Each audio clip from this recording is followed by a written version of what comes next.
Perang Rusia-Ukraina kembali memasuki babak selanjutnya. Terbaru, Rusia berencana melakukan serangan besar-besaran ke Ukraina pada 24 Februari 2023 mendatang.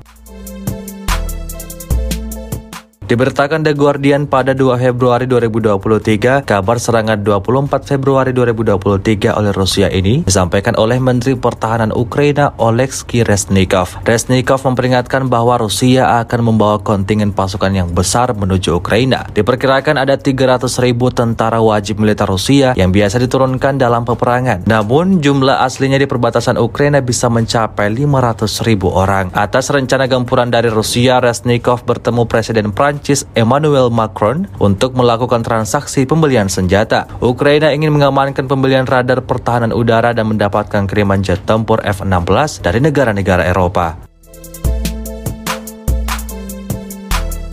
Terpisah, Presiden Ukraina Volodymyr Zelensky berpendapat melalui akun Twitter miliknya bahwa satu-satunya cara untuk menggantikan penyerangan Rusia adalah mengalahkannya dengan tank, jet tempur, dan rudal jarak jauh. Dilansir dari Sky News pada 2 Februari 2023, Rusia memang mengeluarkan tanda akan melakukan suatu aksi besar pada 24 Februari mendatang. Menteri Luar Negeri Rusia Sergei Lavrov mengatakan Rusia berencana menutupi acara pro-Ukraina yang diselenggarakan oleh negara-negara barat pada 24 Februari di New York. Untuk itu, ia menyebut bahwa diplomat Rusia merencanakan akan membuat kejadian lain yang juga akan menarik perhatian dunia. Meski begitu, Lavrov tidak memberikan rincian lebih lanjut mengenai kejadian apa yang direncanakan itu. Sementara itu, tanggal serangan 24 Februari 2023 ke Ukraina ini direncanakan terjadi sehari setelah perayaan The Fatherland Day di Rusia.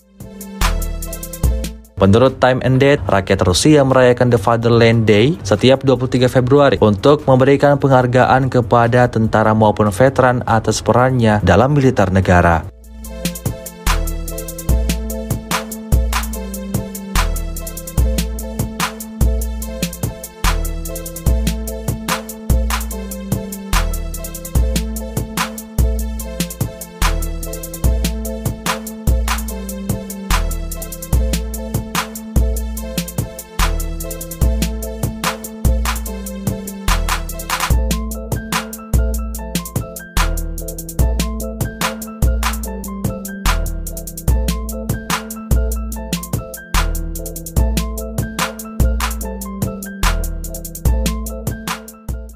Terima kasih sudah nonton. Jangan lupa like, subscribe, dan share ya.